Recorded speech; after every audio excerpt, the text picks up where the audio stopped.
What's up mga idol? So ayan, ito na yung pangalawang video natin sa ating Honda Click 125. So may dumating na sa atin mga idol na pyesa. Ayan, itong airbox cover mga idol.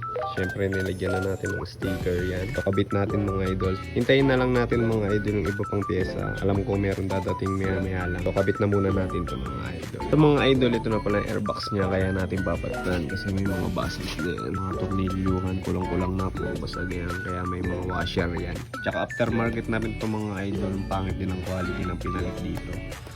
Pangit ang pagka-plastic niya. Sobrang lutong. Ayan. So samahan nyo ako palitan natin.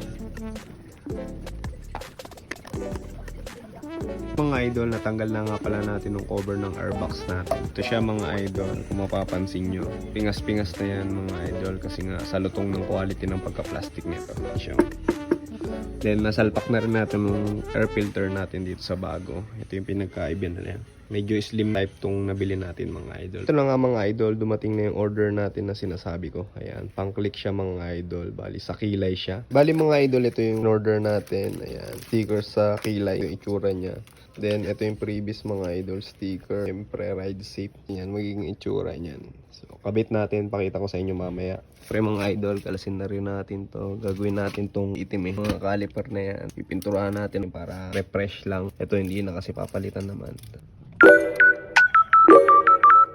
Mga idol, natanggal na natin ng gulong. So yun, itsura niya mga idol. Nakita nyo, sobrang kalawang na. Then ayan, puro back. Inisin muna natin mga idol. Sabay lilihahin natin ng malupit para medyo makinis naman siya.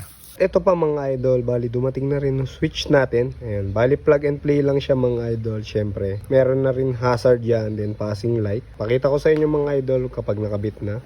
So ito lang naman yung mga idol. At ito na nga mga idol ng update sa inaayos nating motor. Ayan, kung mapapansin nyo. Medyo okay na siya mga idol pang daily. Siyempre itong unang pyesa na kinabit natin. Yan. Yung tint na yan mga idol sa kilay niya. At siyempre mga idol, kung matatandaan nyo yung front shock natin dyan, kulay gray yan. Ayan, ginawa na nating itim para malinis lang. Ang kakaibang kulay. Susunod natin ng mugs mga idol. Ayan, medyo madumi lang mga idol kasi nag-uulan ngayon. Siyempre mga idol, nakabit na rin natin tong switch. Ayan, with hazard mga idol na yan. Siyempre passing. Ayos na rin nga pala ng idol ng busina nito kasi yung wirings niyan sa loob sobrang gulo-gulo, daming grounded, kaya nakaraan hindi siya gumagana. Kaya kahit saan pindutin mo mga idol, kahit dito nga nagsisignal light yun mga idol eh. Pero ngayon goods na yan mga idol, nandito na lang siya.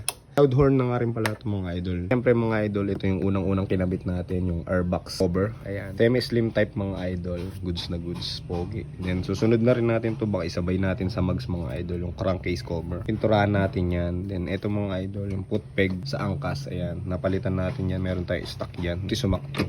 Repaint na lang yan, goods na yan. So ayun mga idol, hanggang dito na lang muna yung video na to. Syempre, abang na lang guys sa susunod na update natin. So ngayon, medyo goods na sa pang daily. So bali, dadalhin pala muna natin to sa Pampanga mga idol kasi full maintenance natin. So ayun mga idol, salamat sa panonood. Hanggang dito na lang. Sheesh!